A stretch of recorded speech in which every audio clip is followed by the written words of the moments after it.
An Italian whole grain that has been around since ancient times gets a fresh new taste. You may be familiar with it. I'm talking about farro.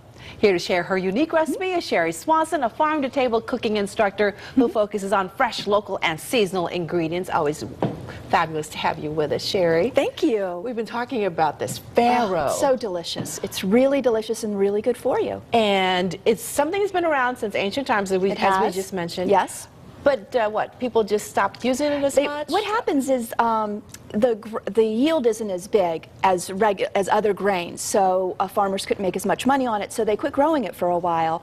And now it's become really popular because it's so healthy, so it's back, and we're going to make a risotto-like dish with it. We're going to call it farrotto. And now, can you find farro in many places? In all of the health food stores have it, and a lot of the grocery stores are starting to carry it as well. Okay, let's take a look at what it looks like.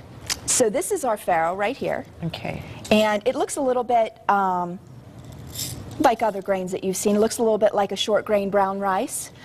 And that's basically the way we're going to cook it.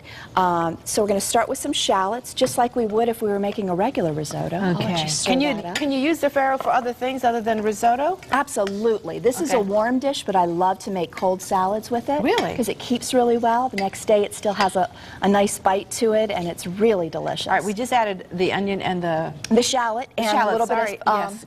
Clarification: shallots, not onions. That's all right. But you could use onion, and I put a little salt in there, and there's just a little bit of butter in there. Okay. And now if you just want to pour the farro right in. How much farro do we have here? We have 1.5 cups of farro. Okay. All of it. So we're going to stir that up. Ooh. We're going to get I know with risotto, whoops. That's all right. A little alive. With risotto, you have to continue to mix it. That's what's great about this. It's so much easier. You don't have to do that? You don't have to do that. Oh, Once everything is all coated and your shallots are all cooked, now the best part, I think it's coated. we're going to add the wine. So we've got what kind of wine? This is a Sauvignon Blanc. Any white wine would do? Or just... Any white wine would do. You don't want a Chardonnay that has a whole lot of oak in it. A Pinot Grigio would be fine, but Sauvignon Blanc is my favorite. That's what we're missing here, is a glass of white wine for each one of us. You aren't kidding. I love, every time I'm making risotto, right? Yeah, you need a glass of wine. And you're hungry, you said. So I'm starving. Okay, let's move this along. This is going to be a great lunch. Okay, so is this good? I'm trying to just leave it alone now? Well, at home, you would let it reduce down to where there almost isn't any liquid left. Oh, really? And then you would add the chicken stock. Okay, so let's But we're going to pretend. Oh, okay. I was just going to say, so is this, you want it to bubble up or what? You want it to bubble up, exactly, and the wine will reduce and make kind of like a glaze on it. Okay. And then we'll add all of that chicken stock there. All right, this is something that I just found out. There is a difference between chicken stock and chicken broth. Exactly. Chicken stock is actually made with chicken bones and the vegetables as well. Chicken broth is made with the meat. So there's a lot of great minerals and things that are in the bones that you don't get when you make a broth. Okay, so which is best for you to use, the stock or the broth? I think stock is better, and very often stock doesn't have a lot of additives, whereas broth very often has all kinds of other things added to it, salt and all kinds of things. How We're going to put all of that in there. The entire thing? The entire thing. Oh my goodness, that's 32 fluid ounces. Yep, that's 4 cups, and we're actually going to let this cook for about 20 to 25 minutes. So we'll bring it to a simmer and put the lid on it, and then we're good to go. Okay, here we go.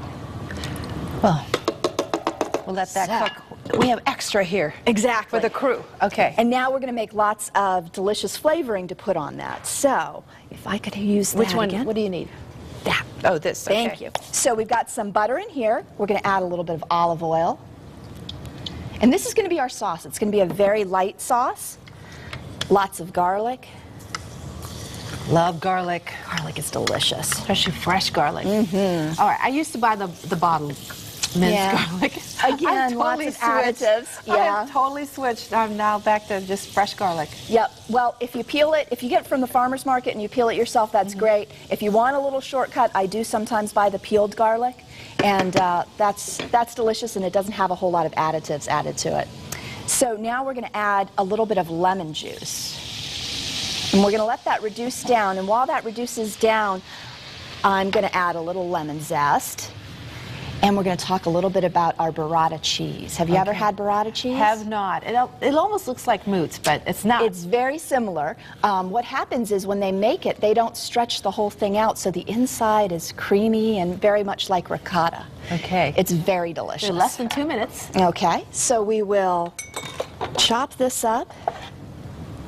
See how creamy yes, it is? It is much creamier. Now you can also get this at the deli? I got this, there are only a few specialty shops that have it, but Louise's in North Haven has it, and theirs is delicious. Oh, they yes. make it fresh. So I'm just going to pour this over our fresh spinach, and that's going to wilt our spinach a little bit. I'm going to take our already cooked farro, it's right There you here, go. and add that. Move this over for you. And then, if you'll mix Mix that it. up a little bit, we're going to put a little Parmesan cheese in there as well, Okay. and some almonds. And then right on top, we're going to add our delicious cheese.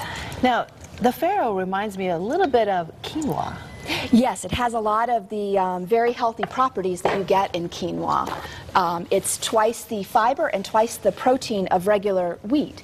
So it's really good for you. Plus there are lots of antioxidants in it as well. And it tastes good, because to me, if it doesn't taste good, it doesn't matter how healthy it is. I want something to taste good as well. Oh, it just smells so good.